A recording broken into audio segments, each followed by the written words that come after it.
de infección urinaria, hematuria, proteinuria. Empezaremos con el caso clínico. Una niña de 5 años de edad que ingresa por presentar hematuria macroscópica, fiebre de 38 grados, síndrome miccional de 72 horas de evolución, diagnosticada ambulatoriamente 48 horas antes de su ingreso por infección urinaria y en tratamiento con amoxicilina ácido clorulánico por vía oral, previa recogida de urocultivo. Refiere aumento progresivo de sangre en la orina. Dentro de los antecedentes personales, no hay antecedentes de infección respiratoria, ni cutánea reciente, traumatismos abdominales, ni ejercicio intenso, no infecciones urinarias previas. Tiene como antecedente familiar una hermana de 3 años con reflujo vésico-ureteral, no hematuria, no insuficiencia renal crónica, ni agalitiasis, no hipertensión arterial, ni sordera.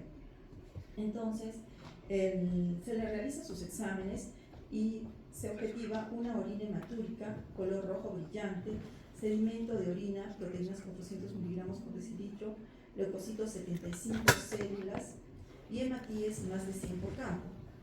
El balance renal en orina de 24 horas es normal, se realiza su BCG, el complemento, la IgA, la IgG, todo dentro de parámetros normales, y el urocultivo sale negativo, a pesar de que esta paciente estaba con síntomas urinarios. Se le realiza una ecografía abdominal que fue normal. En la evolución, durante el ingreso se realiza el análisis de orina, que se normaliza tras 7 días. 7 días estuvo con hematuria. Finaliza el tratamiento con amoxicilina con ácido clavulánico. El urocultivo fue negativo. Entonces, observamos, se le realizó ante ello un cultivo para adenovirus, donde se observó que efectivamente presentó la paciente una cistitis hemorrágica por adenovirus. Ese fue el diagnóstico. Entonces, a tenerlo en cuenta, ¿no? Si viene una paciente con hematuria, con síntomas de disuria, polaquiuria, y se le realiza el urocultivo negativo para gérmenes comunes, entonces pensar en la posibilidad de un adenovirus. En cuanto a la epidemiología, este es un problema frecuente, más frecuente en varones en los primeros 3 a 6 meses de vida. El 80% de las infecciones urinarias en niñas se producen a partir del año de vida. En los menores de 2 meses, que acuden por presentar fiebre sin foco, el riesgo de infección urinaria oscila entre el 2 al 20%. Por eso es importante tenerlo en cuenta en los pacientes, ¿no? En los lactantes menores de 1 mesecito, 2 meses, que acuden por presentar solamente fiebre, podría ser que esté cursando con un cuadro de infección urinaria. Mientras que aquellos pacientes que ya están en edad escolar con fiebre o síntomas miccionales puede llegar al 8%. Las tasas de recurrencia también son de un 10 a un 15%. Entonces, en la infección del tracto urinario, lo que se presenta es proliferación y presencia de microorganismos patógenos en el tracto urinario, que normalmente es estéril, ¿no? Asociado a síntomas clínicos. Tenemos una infección urinaria alta cuando compromete el parénquima renal y los uréteres, y es baja cuando compromete la vejiga y la uretra. Dentro del recuento de las unidades formadoras de colonias por mililitro se considera significativo la toma de la muestra. En una orina recién emitida recolectada al acecho, más de 100.000 unidades formadoras de colonias por mililitro. Si es por cateterismo vesical, mayor a 10.000. Si es por punción suprapúbica, cualquier recuento de colonias se considera significativo. Si se detecta el crecimiento de un solo tipo de bacteria con un recuento por debajo del estandarizado, con análisis de orina y cuadro clínico compatibles con infección urinaria, se recomienda repetir la muestra y no descartar una infección urinaria. En la bacteriuria asintomática se presenta hasta en el 1 al 2% de los recién nacidos sanos y suele resolverse de una manera espontánea, puede persistir hasta 1 año de edad. ¿Qué es la bacteriuria asintomática? Es el recuento significativo de bacterias en la orina sin sintomatología clínica y con un sedimento urinario normal. No hay evidencia de que estos tipos se asocien con daño renal, por lo que no se recomiendan los cultivos ni el tratamiento. La infección urinaria recurrente. ¿Cómo se define? Se la define por cualquiera de las tres siguientes situaciones que se desarrollan dentro de un periodo igual o menor de un año. 2 o más episodios de infección urinaria alta, un episodio de infección urinaria alta más otro de infección urinaria baja, 3 o más episodios de infección urinaria baja. Entonces, estamos viendo la definición de infección urinaria recurrente, ¿no? La repasan, porque por ahí vienen las preguntitas del examen.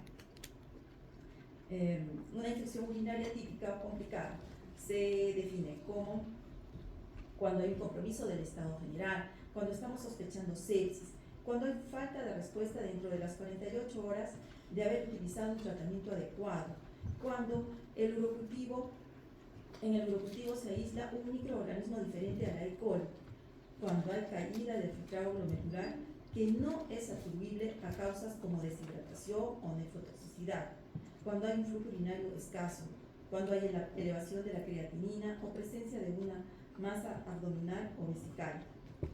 En cuanto a la etiopatogenia, la vía habitual es la ascendente, a partir de los gérmenes del intestino que colonizan la uretra o la zona perineal. El vaciamiento vesical frecuente y completo es el principal mecanismo de defensa, cuando hay existencia de una predisposición individual o genética para padecer infección urinaria.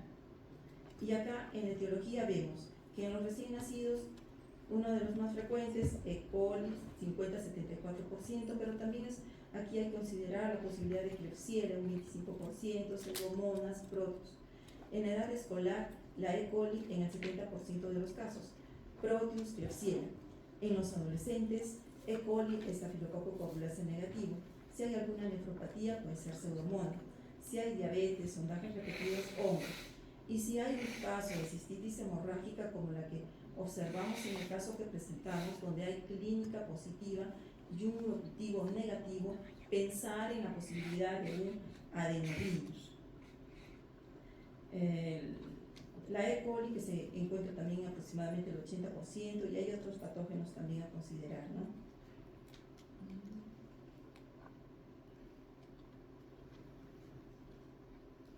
La infección con un organismo distinto a E. coli se asocia con más probabilidad de cicatrización renal versus, por ejemplo, los virus, ¿no? Los virus, por ejemplo, el adenovirus, enterovirus, coxsackie, los hongos, cándida, criptococo, micosis endémicas, son causas poco comunes. Las infecciones urinarias virales generalmente se limitan al tracto urinario inferior. Los factores de riesgo para la infección urinaria fúngica incluyen la inmunosupresión y el uso a largo plazo de los antibióticos, ¿no? También en los pacientitos que presentan catéter urinario permanente. En la infección urinaria ingresan los microbios y desencadena una respuesta celular y humoral a la invasión, lo que libera radicales libres de oxígeno y enzimas para la destrucción bacteriana y la presencia de las cicatrices renales. Dentro de los factores de riesgo, ¿no? Edad, varones de menos de 6 meses y niñas arriba del año de edad. Si hay anomalías estructurales de la vía urinaria, como por ejemplo el reflujo vésico-ureteral, válvula de uretra posterior, estenosis ureterovesical, megaureter, poliquistosis renal. Anomalías funcionales de la vía urinaria, vejiga neurogénica, fimosis, disfunción vésico-intestinal, inmunocompromiso, instrumentación de la vía urinaria, cuerpo extraño en la vía urinaria como el catéter, hipercalciuria y la actividad sexual a considerar también en los adolescentes. Otros factores de riesgo también son, por ejemplo, el estreñimiento, mala técnica de higiene perineal, cuando presentan oxuriasis, no estar circuncidado, tener familiares de primer grado con historia de infecciones urinarias o de reflujo vesicular y dilatación piélvica. La lactancia materna es un factor protector, en esto también influye, ¿no? La lactancia materna.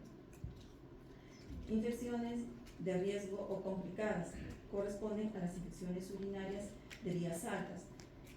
Si presenta fiebre de más de 38 grados, Si tiene una edad de menos de 2 años, principalmente en los menorcitos de 6 meses, mal estado general, si luce tóxico, si hay deshidratación, alguno de los siguientes antecedentes: recidivante, resistente a tratamientos previos o antecedentes de nefrouropatía, la presencia de leucocitosis, PCR, BCG, procalcitonina altas. Afecciones de bajo riesgo o no complicadas son las infecciones urinarias bajas, afebriles o febiculares, edad mayor a 2 años, principalmente en las niñas, síndrome miccional, buen estado general, hidratación correcta, ausencia de antecedentes personales o familiares de nefrouropatía significativa, ausencia de antecedentes de infección urinaria de riesgo o de repetición, poca o nula alteración de los reactantes de fase aguda. Y en cuanto al cuadro clínico, ¿no? En los lactantes de menos de 3 mesecitos, siempre los signos son inespecíficos, ¿no? La presencia de fiebre, la presencia de vómitos, letargia, irritabilidad, pérdida de apetito también puede haber, no están ganando peso en forma adecuada, dolor abdominal, ictericia, hematuria, orina maloliente pudiera presentarse también. En los niños, en la etapa preverbal, suelen presentar fiebre, ¿no? Y menos frecuentemente dolor abdominal o en el flanco, vómitos, pérdida de apetito. Suelen cursar algunos de ellos también con letargia, irritabilidad, hematuria, orina maloliente, fallo de medro. Ya cuando pueden hablar, ellos ya van a decir, ¿no?, que les duele, van a decir si presentan dolor con la micción, si están miccionando frecuentemente, cambios en la continencia, dolor abdominal o en el flanco, si está presentando fiebre, malestar general, vómitos, hematuria. Bueno, el riesgo de infección urinaria. Hay una app de la Universidad de Pittsburgh que proporciona una calculadora para determinar la probabilidad de la infección urinaria en niños febriles, con temperatura arriba o superior a 38 grados de 2 a 24 meses, según sus resultados clínicos y laboratoriales, ¿no? Considera edad, temperatura, historia de infecciones urinarias, si es hombrecito no circuncidado, otras fuentes de fiebre, duración de la fiebre arriba de 48 horas, y nos da también la probabilidad de que esté presentando infección urinaria.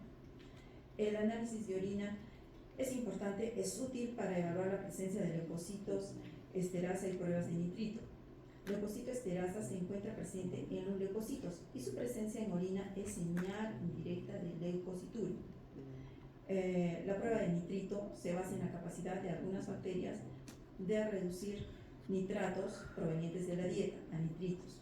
El sedimento urinario se evalúa principalmente la presencia de leucocitos, ¿no?, 5 o más por campo. La hematuria microscópica es un hallazgo inespecífico de infección urinaria. La hematuria macroscópica suele estar presente también en la cistitis.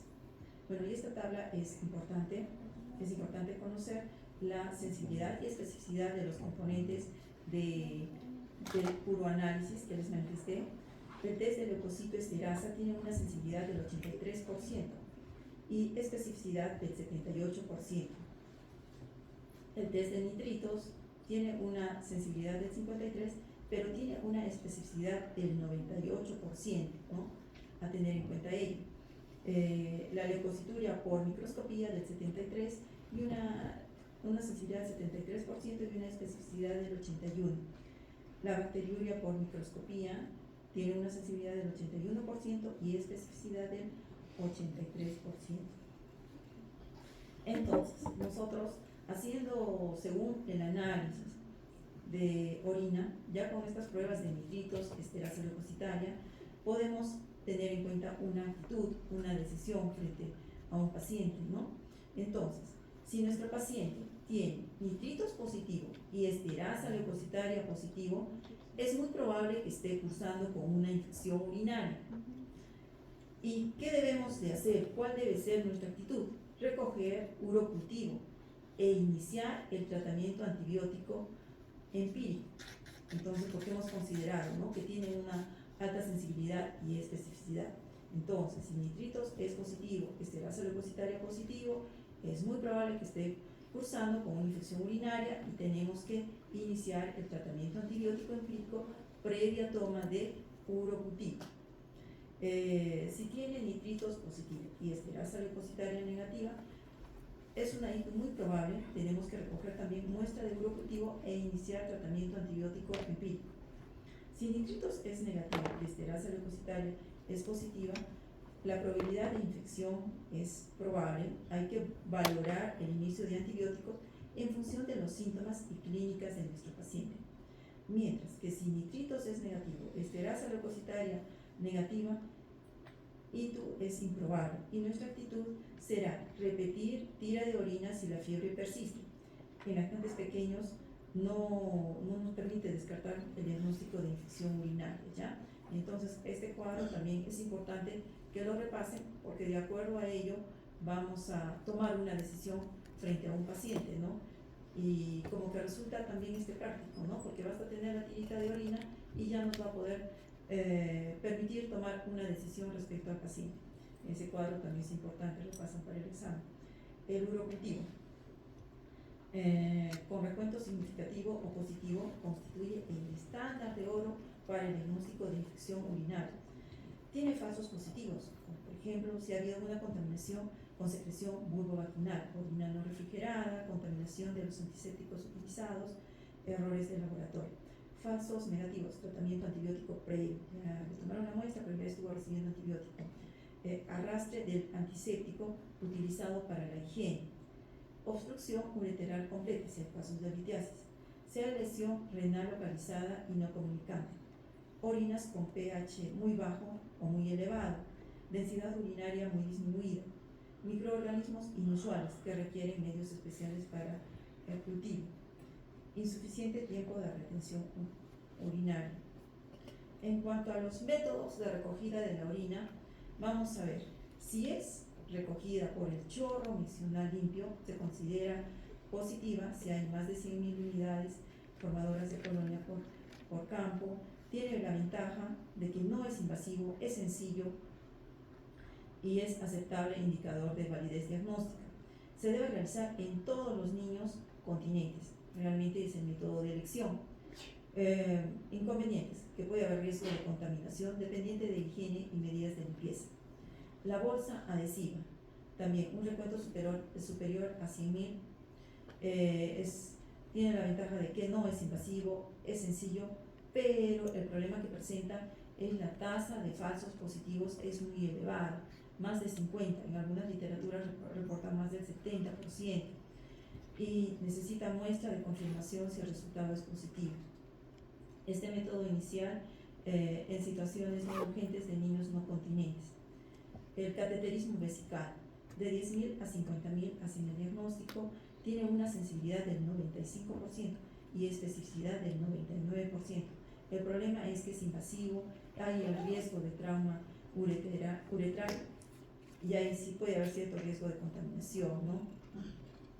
Es método de confirmación y método inicial en situaciones urgentes de niños no continentes. El problema es cuando no controlan todavía, ¿no? Y punción suprapúbica, cualquier crecimiento de gérmenes gram negativos y crecimiento de algunos cientos de colonias de cocos gram positivos.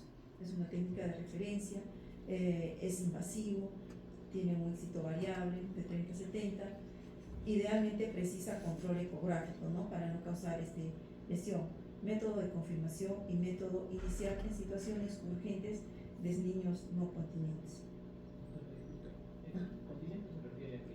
Ya avisan, ya controlan. Entonces, por ejemplo, ¿no? Si queremos tomar la muestra, le limpiamos, bajamos el prepucio y en las niñitas limpiamos también sus genitales y podemos coger la muestra de orina. Pero si ellos no avisan, tenemos que poner la bolsita colectora, que el problema es la sensibilidad, puede darnos muchos falsos positivos. Ese es el problema. Sí.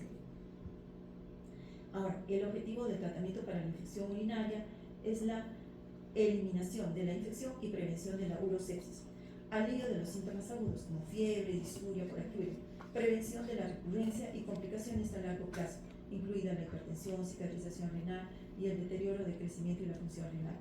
El manejo agudo de niños consiste en terapia antimicrobiana para tratar la infección aguda y evaluación de posibles factores predisponentes, por ejemplo, anomalias urológicas. El manejo a largo plazo se centra en la prevención de recurrencias y complicaciones. La terapia antibiótica va a depender de la edad del niño, la gravedad de la enfermedad, la presencia de vómitos, la duración de la fiebre antes de la presentación, los problemas médicos y urológicos subyacentes y los patrones de resistencia antimicrobiana de la comunidad, ¿no? El tratamiento inicial es empírico, teniendo en cuenta el patrón de resistencia local. La vía de elección es la vía oral, salvo la presencia de criterios de ingreso hospitalario. Puede iniciar también por vía oral y luego, cuando ya cae la fiebre, podemos pasar, o hay buena tolerancia oral, podemos pasar a la vía parenteral. Y acá, las indicaciones de hospitalización, también es importante tenerlas en cuenta, ¿no?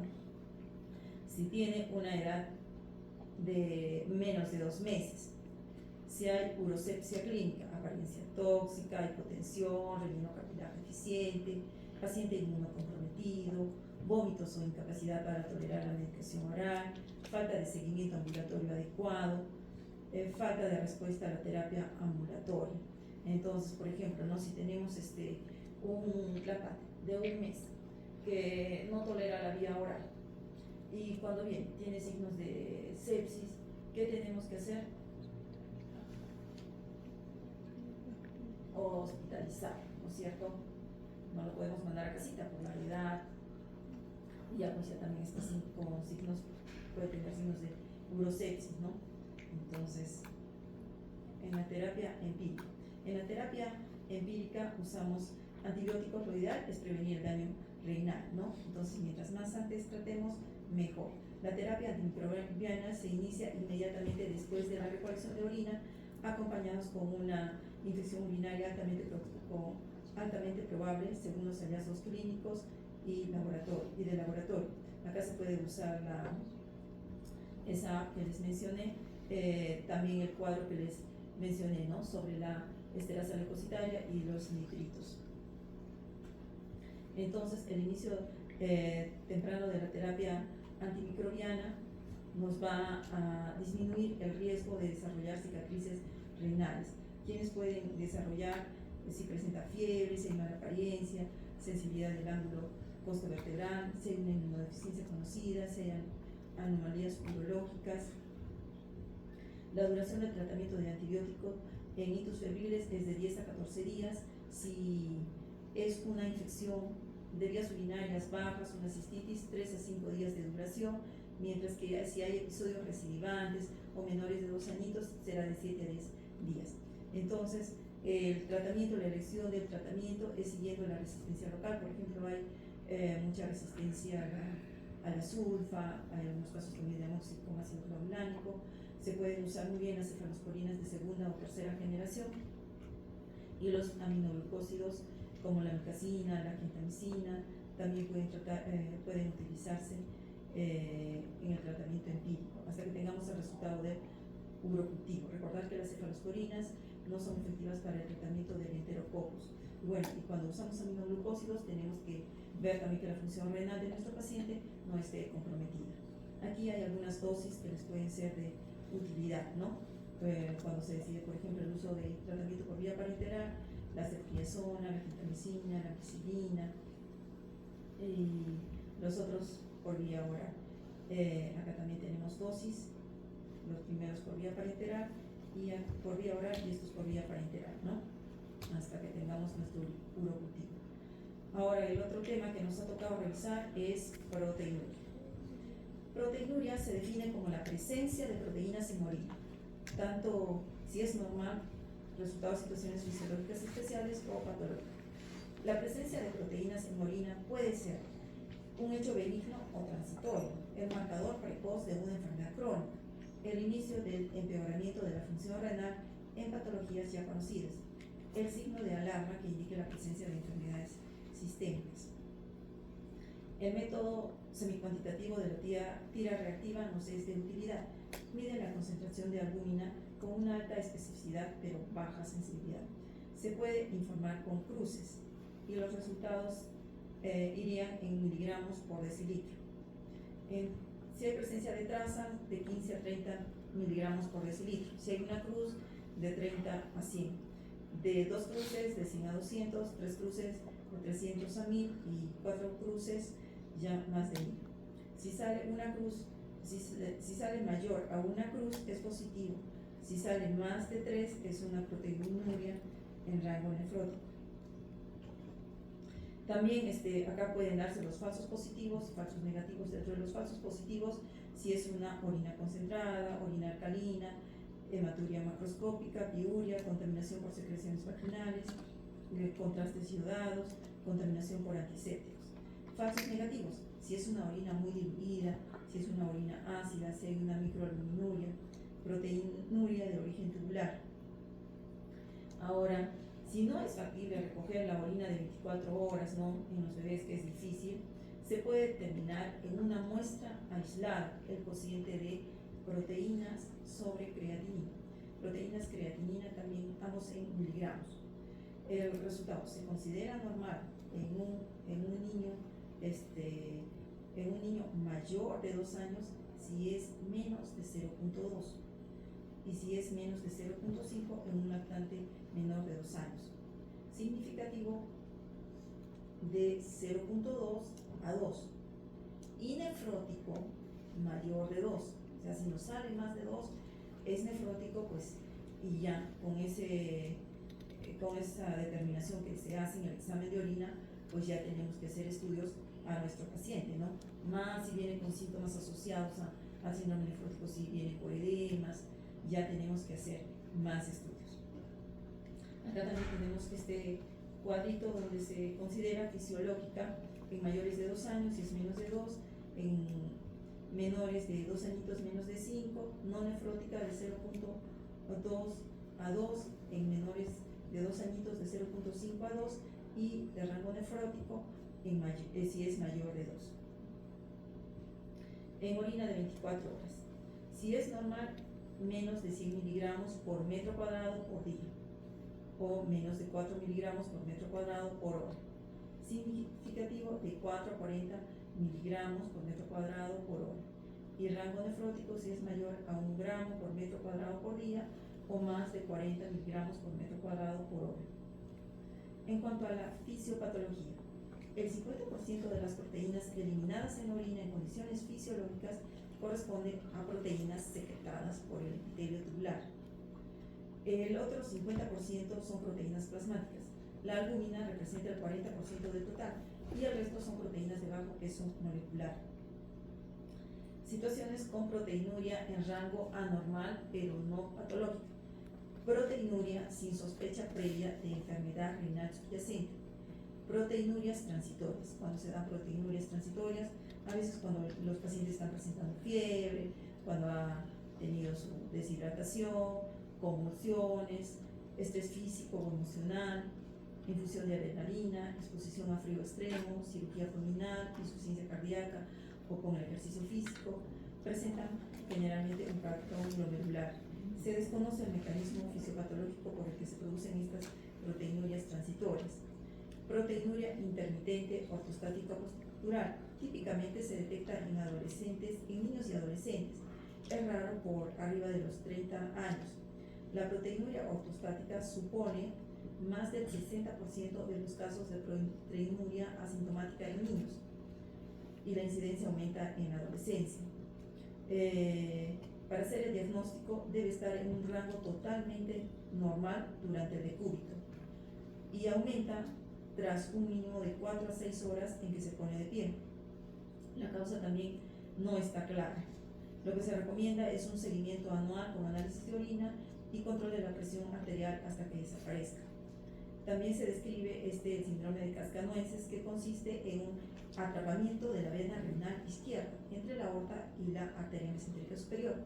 Puede asociarse también con proteinuria persistente, micro o macrohematuria y ocasionalmente con crisis de dolor en la fosa renal. Puede hacerse una investigación básica con una ecografía Doppler renal. Entonces, la proteinuria en el contexto de infección urinaria, la bacteriuria asintomática no se asocia generalmente a proteinuria ni a albuminuria. En cambio, las infecciones sintomáticas del tracto urinario, tanto las pielonefritis como la cistitis, sí, se puede mostrar un incremento de la proteinuria y albuminuria hasta un rango patológico. Hay 3 tipos de patrones para proteinuria normal: glomerular, por aumento de la filtración de macromoléculas, tubular, no está alterada la filtración, pero está disminuida la reabsorción tubular. Proteinuria por sobrecarga, con un aumento de excreción de proteínas de bajo peso molecular que puede ocurrir cuando hay una sobreproducción de tipo particular de proteínas. La proteinuria persistente. Importante la historia clínica y la exploración física. En esto buscamos anomalías de las características y volúmenes urinarios, alteración de la presión arterial, presencia de edemas, así como síntomas en otros aparatos y sistemas que nos puedan sugerir una enfermedad sistémica que curse con afectación renal. Ya dijimos acá, las causas benignas se encuentran la proteinuria transitoria, la fiebre, ejercicio, intermitente idiopática, la ortostática postural están dentro del grupo de las benignas. De causas glomerulares está, por ejemplo, la amiloidosis, la afectación de la membrana basal glomerular, permeabilidad incrementada de nefronas residuales, enfermedad renal crónica, en la proteinuria tubular, nefritis tubulointersticial, necrosis tubular aguda, intoxicación por AINES, si es por sobrecarga, enfermedades mieloproliferativas, rabdomiolisis, transfusiones, proteinuria postrenal, nefrolitiasis, tumores, infecciones urinarias a tener en cuenta, ¿no? Bueno, y acá tenemos proteinurias glomerulares y acá las proteinurias tubulares. Es selectiva cuando la proteinuria glomerular está constituida fundamentalmente por albúmina en más del 85% y no selectiva, contiene mayor proporción de proteínas de mayor peso molecular, sobre todo inmunoglobulinas, e indicaría una afectación estructural de la barrera glomerular. Valorar si la proteinuria es transitoria o persistente. Si la tira de orina muestra trazas de proteína, se debe pedir un análisis en la primera orina de la mañana. Si esta sale negativa, se hará un control en un año. Si la tira de orina hay una cruz o más de proteínas, se debe repetir la primera orina de la mañana y acá con cuantificación del índice de proteína creatinina y el estudio del sedimento urinario. Y acá ya decidimos de acuerdo a lo que ya comentamos, ¿no? Ahora, la proteinuria transitoria normalmente es leve y suele ser un hallazgo casual en un paciente sintomático. La proteinuria transitoria idiopática es más frecuente en niños y adultos jóvenes y es la forma más común de proteinuria benigna aislada. Después, en la evaluación diagnóstica de la proteinuria, una vez comprobada que la proteinuria es persistente, ya tenemos que hacer un estudio. El primer objetivo en la evaluación del paciente es determinar si tiene una enfermedad renal significativa. El diagnóstico diferencial de la proteinuria es muy extenso, por tanto hay que orientarlo con la historia clínica y el examen físico. En la anamnesis, consideraremos la edad de comienzo. Cuanto más pequeño es el niño, más posibilidades hay de que la causa sea importante. En los primeros meses sugiere una causa congénita, como el síndrome nefrótico congénito, o una tubulopatía primaria, la gravedad también. Circunstancias acompañadas. Identificar la presencia de enfermedades sistémicas subyacentes, historia de artralgias, exantema, fiebre prolongada, puede ser sugestiva de vasculitis. Si hay pérdida de peso, es necesario también descartar la presencia de tumores, tuberculosis, vasculitis. Si hay signos de irritación miccional, la disuria, micción imperiosa, dolor en el flanco, sugiere que la proteinuria es debida a infección del uréter, vejiga, uretra. Hay que ver si hay presencia de dolor lumbar o abdominal, por ejemplo la púrpura de Henoch-Schönlein, la poliquistosis renal, si hay hemoptisis o tos, puede acompañarse a síndromes pulmonares renales como el síndrome de Pasteur o la granulomatosis de Weber. Siempre se debe preguntar la ingesta de medicamentos, también en el caso de los AINES, que a veces se hace abuso, ¿no? Antecedentes personales, historia del periodo neonatal, hipoxia, canalización de vasos umbilicales, historia de crecimiento, factores de riesgo para la infección, VIH, exposición a fármacos, fiebre recurrente. En la exploración física, siempre tomar la presión arterial, valorar el desarrollo pondoestatural, ganancia ponderal reciente o pérdida de peso. En la piel, tenemos que ver la presencia de edemas como el síndrome nefrótico o edemas como liguria, hipertensión, hematuria y nefritis. La presencia de exantema, vamos a sospechar de vasculitis. Palidez, expresión de edema o anemia, puede asociarse a una insuficiencia renal crónica. o un síndrome urémico hemolítico, anomalías de la frecuencia cardíaca, presencia de soplos, si hay una masa abdominal en el flanco, pensar en una uropatía obstructiva, tumores renales como de Wilms, el aparato locomotor, buscar signos de artritis, presencia de escoliosis, alteraciones en la marcha, evaluar también los ojos, los pabellones auriculares. En cuanto al laboratorio, lo primero es realizar el sedimento urinario, cuantificar el grado de proteinuria. El sedimento urinario también nos va a permitir ver las alteraciones de los hematíes, ¿no? Si hay hematíes dismórficos, la presencia de cilindros hemáticos, leucocitarios. Es importante la cuantificación de la proteinuria en orina de 24 horas y si no es posible, ya hemos dicho que determinar el cociente proteínas creatinina, ¿no? El análisis de sangre también tenemos que hacer un hemograma, bioquímica con función renal, creatinina, urea, electrolitos, colesterol, triglicéridos, proteínas. Si se desea una estimación con más precisión, el filtrado glomerular, el aclaramiento de creatinina con orina de 24 horas, estudios inmunológicos, ANRA, complemento, estudio de infecciones, se debe descartar los virus de hepatitis B, C, VIH, estudios de imagen. Si sospechamos que hay una afectación estructural renal, la ecografía renal es importante. También puede hacerse una gamografía renal si es el estudio de elección para valorar la presencia de cicatrices renales y valorar la función renal diferencial. En cuanto al tratamiento, el tratamiento va a depender de la enfermedad de base, ¿no? Si es que lo viene. Y bueno, en esto se incluye el tratamiento inmunosupresor, tratamiento antihipertensivo, enalapril, losartán, combinado para potenciar respuestas, reducir efectos secundarios utilizando dosis bajas. En todos ellos es fundamental también controlar la función renal y valorar el riesgo de hiperpotasemia. Y bueno, ahora el tercer tema, hematuria. Es la presencia normal de hematíes en la orina, procedentes del riñón o de las vías urinarias, ya sean visibles a simple vista, hematuria macroscópica o microhematuria, ¿no? Si no son visibles. En cuanto al origen, puede ser glomerular o puede ser extraglomerular. Ahora, la diferencia entre glomerular y extraglomerular. Si es glomerular, generalmente la coloración es rojo, marrón ocre o que puede tener una coloración como la Coca-Cola, mientras que si es extraglomerular es rojo o rosado.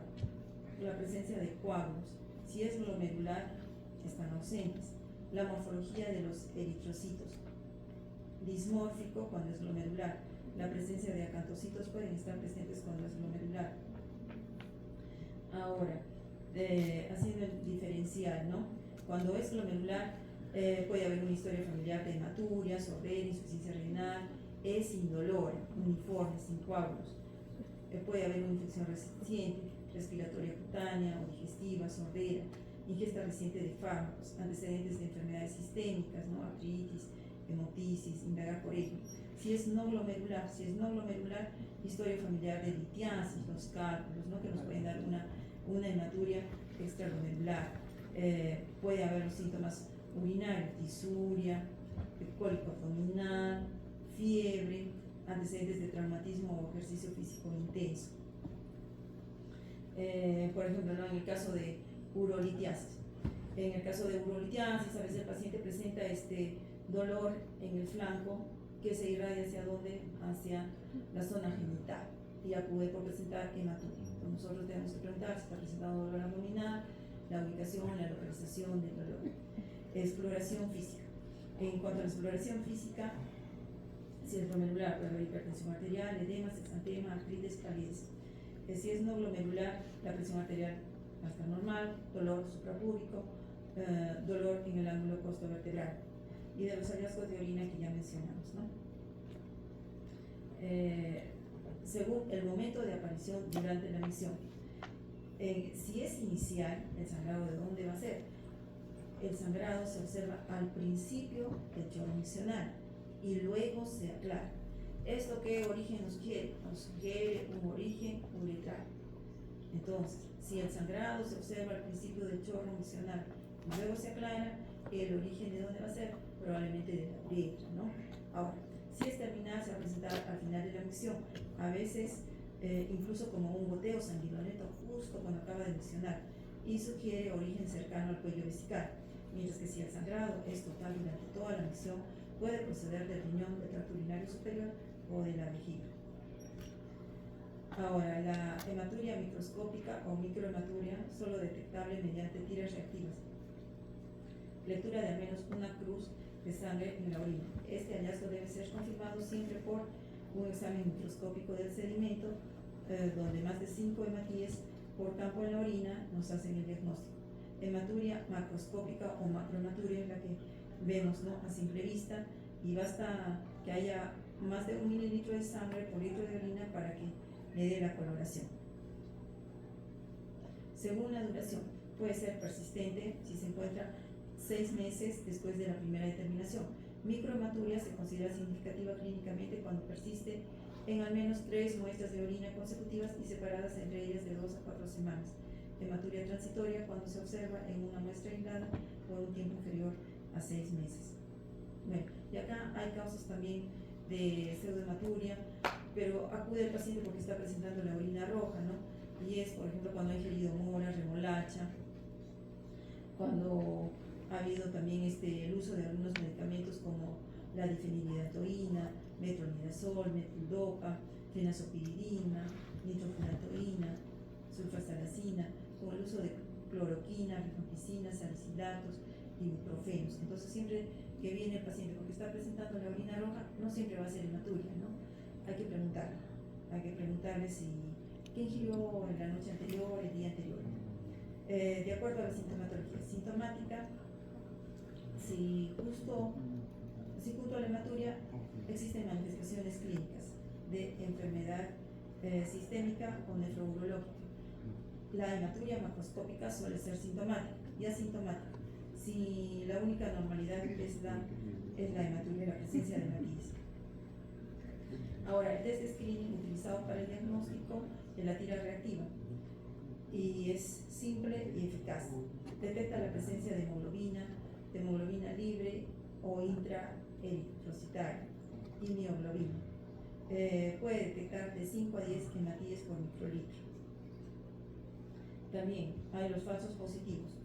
Si hay presencia de hemoglobina libre, como en hemoglobinuria, que aparece en situaciones de hemólisis, presencia de mioglobina, polisis muscular, se ha realizado, por ejemplo, un ejercicio intenso, si hay miositis, si hay miopatía, si ha convulsionado, antecedentes de la orina con soluciones antisépticas oxidantes, orinas muy alcalinas, orinas infectadas, falsos negativos, son excepcionales, orinas concentradas, ácidas, si hay proteinuria superior a 5 gramos por litro, tratamiento con captopril, tratamiento con vitamina C. De confirmación. El estudio microscópico del sedimento urinario es el gol estándar para la detección y confirmación de la hematuria. La muestra de orina ideal debe ser la recién emitida, de preferencia la primera orina de la mañana. Evitar el cateterismo vesical porque puede haber traumatismo. Y el ejercicio físico intenso al menos 48 horas antes de recoger la muestra. No demorar más de 1 hora a temperatura ambiente. La historia clínica, también muy importante la historia clínica, la anamnesis, características de la orina. La coloración, la presencia de coágulos, la relación con la munición, si es al principio o al final, todo eso es importante. Circunstancias acompañantes. Si ha habido traumatismo abdominal, si hay síndrome miccional, por ejemplo, ¿no? Síndrome miccional presenta disuria, polacuria, dolor al miccional, entonces pudiera ser también una infección urinaria, ¿no? Ejercicio previo, ingesta de fármacos, abuso de lácteos, infecciones respiratorias o dérmicas. La historia clínica. Vemos las características de la orina, también esto, ¿no?, de la ingesta de fármacos, antecedentes familiares, hematurias y muertos familiares, y la exploración física. ¿Qué tenemos que tener en cuenta? La presión arterial, las funciones vitales, el peso, la diuresis, está mencionando, no, la presencia de piel, los edemas, exantemas, por ejemplo, en la púrpura Genoshone, palidez, en anemia falciforme, hipertensión arterial, síndrome urémico hemolítico. Si hay una masa como tumores de Bull, en el abdomen, la presencia de globo vesical, si hay una obstrucción de la uretra, si hay dolor abdominal o lumbar, que pudiera ser, ¿no?, una nefrolitiasis, si hay dolor lumbar también, y fiebre, pudiera ser una pielonefritis en los genitales. Es importante también, ¿no?, porque a veces acuden los pacientes, se les realiza todos los exámenes. Nosotros a veces vemos solamente los resultados, ¿no? Vemos, el paciente tiene hematíes, más de 50 por campo, entonces vamos a proceder a hacer todos los exámenes, está con hematuria. Ingresamos con una hematuria de etiología determinada y solicitamos pues todos los exámenes, ¿no? Las pruebas hematológicas, todo. Solicitamos ecografía renal, el urocultivo, la ecografía renal, y no nos damos cuenta que tiene una lesión, por ejemplo, entre el prepucio, una balanitis, o en el caso de las mujercitas, también una vulvogenitis, como causa de su hematuria, ¿no? Entonces, si presenta hematuria, tenemos que examinar en forma obligatoria los genitales, ¿ya? También en las adolescentes, a veces están menstruando y no hemos preguntado, y también, ¿no?, vemos el resultado, y hematíes más de 100 por campo, hay que ampliar todos los estudios. Y no hemos preguntado, y es un adolescente que está con su menstruación. Todo eso tenemos que tener en cuenta. Después, si tiene hematomas, hay posibilidad de que esté presentando una rhabdomiolisis. Entonces, dentro de los exámenes auxiliares, pedimos las pruebas de función renal, hemograma, reactantes de fase aguda, los exámenes de urea, creatinina para descartar insuficiencia renal y cuantificación de la proteinuria. Y procedemos también a hacer los estudios inmunológicos, ¿no es cierto? Frotisfaringio, urocultivo, cuantificación urinaria de calcio, exámenes radiológicos de ecografía renal y de vías urinarias para ver cálculos con procesos inflamatorios. Bueno, muchas gracias por su atención.